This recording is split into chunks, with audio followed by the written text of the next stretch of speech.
बिस्मिल्लाहिर्रहमानिर्रहीम। अस्सलाम वालेकुम। कुकिंग विद मोनी के साथ मैं हूँ मोनी अरशद। अल्लाह ताला आप सबका हामी और नासिर हो। जब पकाने की कुछ समझ ना आए तो बनाइए मज़ेदार और ज़बरदस्त सी आसान रेसिपी। बिस्मिल्लाहिर्रहमानिर्रहीम। सबसे पहले एक बर्तन को चूल्हे पे रखें, उसमें आधे कप से ज़्यादा कुकिंग ऑयल डाल लें। फिर मैंने 2 मीडियम साइज़ के प्याज लिए, 8 से 10 कलियाँ लहसुन की, उनको फाइन चॉप कर लिया।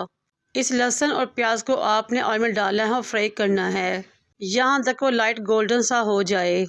जब लहसुन और प्याज लाइट गोल्डन हो जाए तो फिर मैंने 2 मीडियम साइज़ के टमाटर लिए, उनको भी चॉप किया और वो भी इसमें शामिल कर लिए।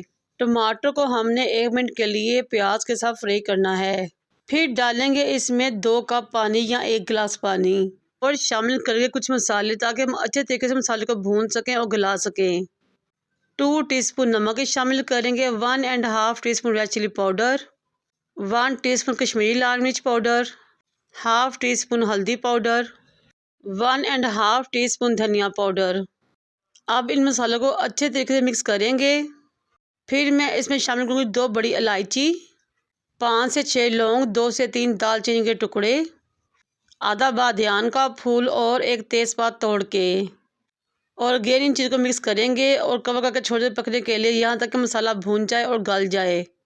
इस चीज़ में मेरी आपसे रिक्वेस्ट है कि मेरे चैनल को लाइक करें, शेयर करें, सब्सक्राइब करें, बेल आइकन को टच करें ताकि मेरी तमाम वीडियो आप तक पहुंच सकें।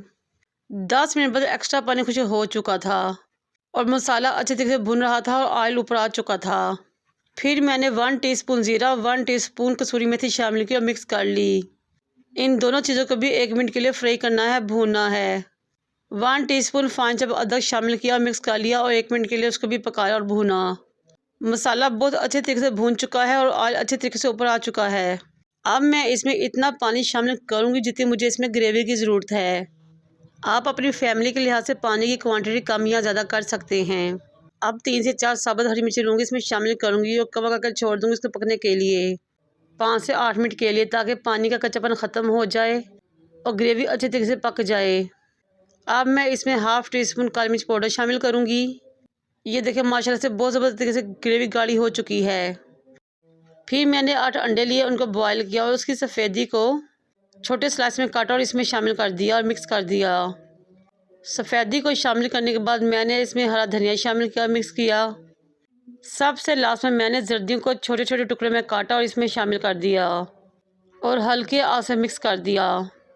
अब मैं अगेन 5 मिनट के लिए इस मज़ेदार से अंडे मसाला कौरमा को दम लगाऊंगी और फिर इसको डिश आउट करूँगी, सर्व करूँगी। माशाल्लाह से बहुत ही मज़ेदार टेस्टी अंडा मसाला कौरमा रेडी हो चुका है। गर्मा गर्म रोटी, नान, पराठे के साथ इंजॉय करें या फिर उबले हुए चावल के साथ इंजॉय करें। रमज़ान मुबारक में सहरी के लिए बेहतरीन नाश्ता है ये। बनाएं, इंजॉय करें। मुझे और मेरे वालिदैन को दुआ में याद रखें। अल्लाह हाफिज़।